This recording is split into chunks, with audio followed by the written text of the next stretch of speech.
올해부터 소득부가 정산제도가 확대 시행되는 한편 건강검진 항목이 추가되고 희귀질환 산정 범위도 확대됩니다. 2025년 새해부터 달라지는 건강보험제도에 대해서 남서울대학교 보건행정학과 이주열 교수와 이야기 나눠보겠습니다. 어서 오십시오. 예, 안녕하세요. 예. 앞서 말씀드렸는데 이 소득부가 건강보험료 정산제도 어떤 제도인지 도입 배경 먼저 설명 부탁드립니다. 건강보험 소득 정산제도라고 하는 것은 현재 시점의 소득을 기준으로 건강보험료를 납부하는 제도입니다. 여러분 아시는 것처럼 일반 이제 자영업자들, 지역가입자들이나 이제 일부 직장인들 같은 경우 가외소득이 있는 분들이 계시거든요. 예. 이런 분 같은 경우는 5월에 우리가 종합소득세 신고를 하게 되어 있습니다. 종합소득세 신고를 하게 되면은 이 국세청 자료가 10월 달에 국민건강보험공단으로 넘어가게 되어 있습니다. 그래서 11월부터는 전해의 소득에 따라서 건강보험료가 부과되는 거죠. 그 이야기는 무슨 이야기냐 하면은 현재 내가 12월 달에 받는 실제 벌어들이는 수익과 내가 보험료 부과하는 기준이 되는 시점이 차이가 생기는 거죠. 그래서 이런 차이를 줄여주기 위한 제도인데요. 이제 이게 2022년 8월부터 사실은 실시가 되었습니다. 이제 이거를 좀 더 구체적으로 확대해서 안착시키겠다라는 게 이번 정책의 핵심입니다. 예, 이 건보료 책정 시기와 소득 간의 차이를 보완해주는 제도인 것 같은데 그렇다면은 이 올해부터는 소득부가 정산제도 신청 대상이 좀 더 늘어난다고요? 네, 맞습니다. 일반적으로 보험과 관련해서는 사업소득과 근로소득, 조금 전 제가 설명드렸던 것처럼 자영업자들, 지역가입자나 이제 일부 우리가 이제 직장인들 중에서 가외소득이 있는 분들 중심으로 했는데요. 요 일부 가외소득이 있는 범위를 좀 더 이제 넓히는 쪽으로 갔습니다. 그래서 그동안 사업소득과 근로소득 중심으로 되어 있던 것을 이제 사업, 근로소득뿐만 아니라 이자, 배당 그리고 이제 연금에 대해서까지 우리가 이제 하게 되고 기타 소득까지 토탈 6가지로 범위를 확대하는 내용이 되겠습니다. 예. 자, 신청 대상이 늘어났을 뿐만 아니라 신청을 할 수 있는 사유도 늘어납니다. 그러니까 증가를 하건 감소를 하건 둘 다 가능해진다고요? 현재는 감소하는 경우, 왜냐하면은 자영업자들이 전년도에 비해서 수익이 많이 감소하잖아요. 그런 경우는 이제 신청을 해서 그 혜택을 받던 건데, 이 소득 증가하시는, 감소하는 분뿐만 아니라 앞으로는 소득 증가하시는 분들도 이 제도에 포함시키겠다라는 겁니다. 그 이야기는 소득이 증가하면 결국은 나중에 다시 한 번 더 추가 부과를 해야 되는 문제가 있단 말이에요. 네. 그래서 좀 더 구체적이고 공정한 제도 운영을 위해서 이제 이 소득 감소뿐만 아니라 소득 증가에 대해서도 이 부과를 하겠다는 이야기입니다. 예. 그 여러모로 이제 소득을 좀 공정하게 반영할 수 있는 제도인데 그렇다면은 이 소득부가 정산제도 어떻게 신청을 하면 이용할 수가 있나요? 이제 기본적으로는 국민건강보험과 관련되어 있으니까요. 가까운 건강보험공단 지사를 방문하셔서 상담을 받으시면 되고요.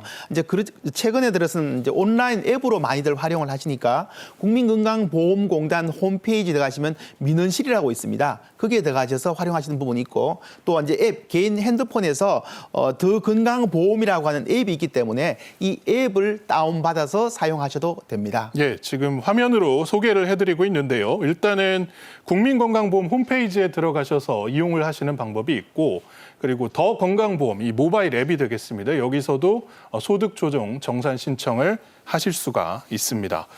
자, 그런가 하면은 올해부터는 직장 가입자 이 건강보험료 연말정산 제도가 간소화가 됩니다. 이 직장건강보험 도입 이후에 처음으로 좀 연말정산 디지털 개편이 이루어졌다고요? 우리나라가 디지털 정부라고 할 만큼 굉장히 서로 연계간에 잘 되어 있는데요.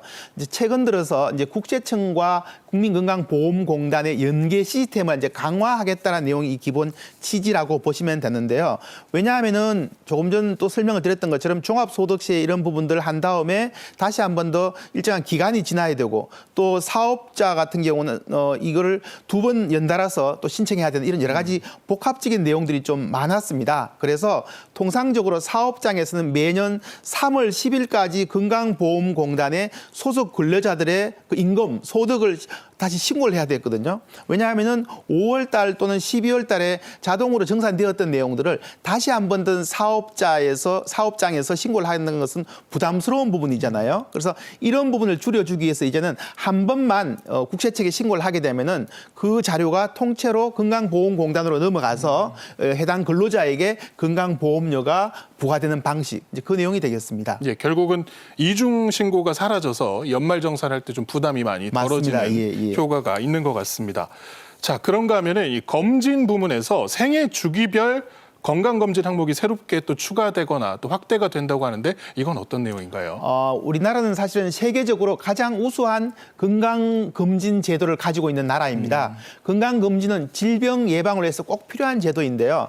그럼에도 불구하고 이제 최근 들어서 국민들이 많이 이용하지 않기 때문에 정부가 조금 더 구체적인 안들을 낸 사항인데요. 첫 번째, 최근 들어서 정신건강 문제가 사회적으로 심각하게 대두되고 있습니다. 특히 젊은 청년들, 그러니까 20에서 34세에 있는 젊은 청년들이 우울증이라든지 이런 정신건강 문제가 있어서 그동안 이 주기를 10년 주기로 했었습니다. 10년 주기 하던 것을 주기를 줄여서 2년으로 우울증 검사를 2년 주기로 줄이고 추가적으로 조기 정신증이라고 이게 조현병과 관련된 약간 뭐 우울증과 비슷한 증상이라고 보시면 되는데요. 이거를 추가했습니다. 항목으로.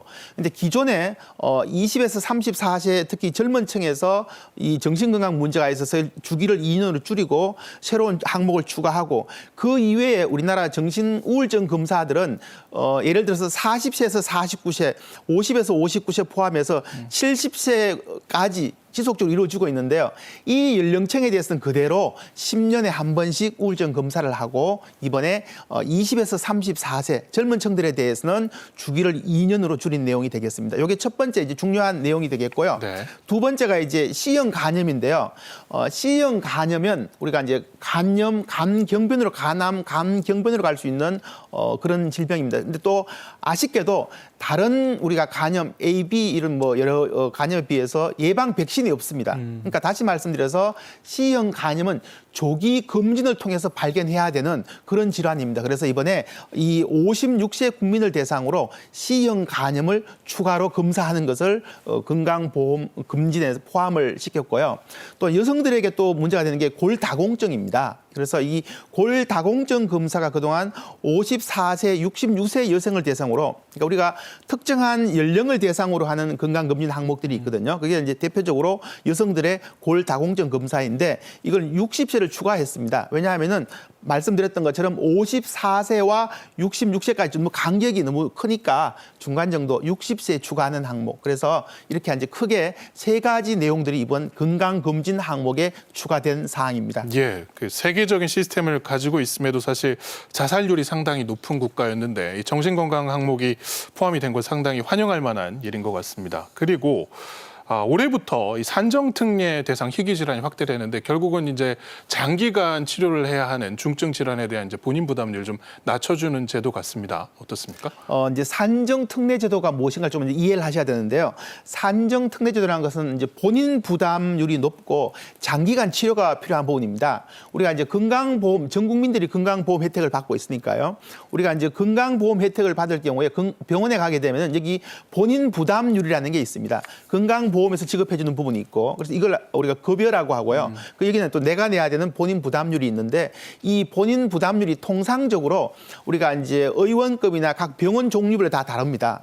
우리 시청자들께서는 그걸 정확히 아셔야 되는데 질병에 따라서 내가 동네 의원을 가느냐, 종합병원을 가느냐, 대학병원을 가느냐에 따라서 내가 부담해야 될 부담률의 차이가 있습니다. 그래서 이 산정특례 질환은 이 본인 부담률을 어딜 가든 10%라고 하는 이 제도를 도입하고 있는 거예요. 다시 말씀드려서 경제적으로 부담을 줄여주는 제도가 대표적인 산정특례 제도라고 할 수가 있습니다. 예. 그렇다면은 이 산정특례 대상 희귀 질환 얼마나 늘어나게 되는 건가요? 이 산정특례를 혜택을 받기 위해서는 의학 치료와 이 질병과의 인과관계가 정확히 규명돼야 되거든요. 다시 말씀드려서 이 모든 질환들을 산정특례를 적용하기 참 어려운 부분이 있습니다. 현재 대략적으로 1248개 정도의 질환이 산정특례를 받고 있는데 이제 올해부터는 66개를 더 추가해서 1314개로 산정특례 항목을 확대하는 부분입니다. 대략 우리나라에서 현재 한 14,000명 정도 이 산정특례 혜택을 받고 계시던데요. 훨씬 더 많은 국민들이 이 혜택을 보게 되는 거죠. 예. 그리고 이제 어르신 돌보는 가족분들이 있습니다. 이분들 부담을 좀 줄이는 제도가 있는데 바로 장기 요양 가족 휴가제 이것도 올해부터 좀 확대가 된다고요. 장기 요양 가족 휴가제는 의외로 우리 국민들께서 많이 모르신 제도입니다. 그러니까 우리가 가정에서 이 치매 환자, 치매 가족을 돌보신 분들이나 아니면 장기 요양 등급 1, 2등급을 받고 계신 분들이 가정에서 이렇게 돌봄을 받으신 분들이 계시단 말이에요. 네. 그러면 이런 분들이 가정에 있는 경우에 그 가족들은 외출도 한번 할 수 없고 뭐 급한 일이 생겼을 때 밖에 나가기 참 어렵지 않습니까? 이런 부분이 발생했을 때 정부가 지원하는 제도가 지금 장기 요양 가족 휴가 제도인데요. 그래서 그동안은 이 장기 요양 가족 휴가 제도가 어떻게 운영되었냐면 단기 보호와 종일 방문 요양으로 나누어서 진행되었던 내용입니다. 그래서 우리가 예를 들어서 치매 환자 계시면 내가 외출하게 되면은 이분을 그냥 가정에 두고 나가기 어렵지 않습니까? 그러면은 이 단기 시설에 이분을 모시고 가서 내가 일 다 볼 때까지 보호하는 게 이제 단기 보호 제도였는데 이게 그동안은 10일, 10회 정도 사용했던 것을 한 번 더 늘려서 11일까지 사용할 수 있도록 한 거고요. 그다음 이제 종일 방문 요양은 요양보호사가 집으로 방문해서 12시간 동안에 케어하는 방식입니다. 그래서 이것도 그동안 20회까지만 사용할 수 있었는데 2회를 더 늘려서 22회까지 사용할 수 있도록 늘린 제도가 되겠습니다. 이게 이제 데이케어 센터 같은 곳에 맞습니다. 이제 어르신들 맡기게 되는 네. 치매 환자 있으신 가족분들에게 상당히 도움이 근데 되는 제도인 것 같으니까 네. 많이들 알아보셨으면 근데 좋겠습니다. 가족이 이제 이거를 직접적으로 그 아까 방문 기관이라든지 방문 시설에 신청을 하셔야 되거든요. 아니면은 국민건강보험공단 지사에 가시면 우리 지역에 어떤 그런 곳이 있는가를 확인할 수가 있습니다. 예.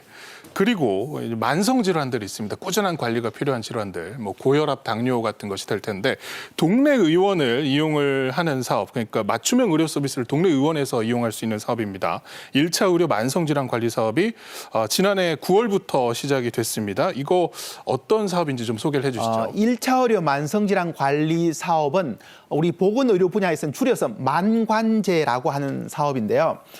지금 조금 전 말씀하셨던 것처럼 고혈압이나 당뇨병 등 만성 질환들은 지속적으로 관리가 되어야 되거든요. 지속적으로 관리가 되어야 되는데 많은 환자분들께서 그렇게 잘 하지 않으십니다. 그래서 이게 이제 국가적으로 2019년부터 시범 사업을 실시를 해서 작년 9월부터 이제 본 사업이 실시가 되었는데 이제 조금 아쉬움은 전국적으로 한 7만 5천 개 가까운 동네 의원들, 그러니까 1차 의료기관이 있는데 지금 현재 이 본 사업에 참여하고 있는 의원들이 한 12,000개 정도밖에 되지 않습니다. 그래서 이건 조금 아쉬움이 있는데, 그러니까 만성 질환을 가지고 계신 분들은 내가 다니는 동네에, 그러니까 내가 다니는 병원이 이 사업을 하고 있으면 이제 혜택을 볼 수가 있거든요. 뭐냐하면은 우리가 의원, 1차 의료기관 동네 의원을 이용할 경우에 본인 부담률이 30%입니다. 앞서 제가 건강보험 제도를 설명드리면서 어떤 치료를 받게 되면은 건강보험공단에서 보상하는 게 있고 내가 내야 되는 비용, 이게 본인 부담률인데요. 이 본인 부담률이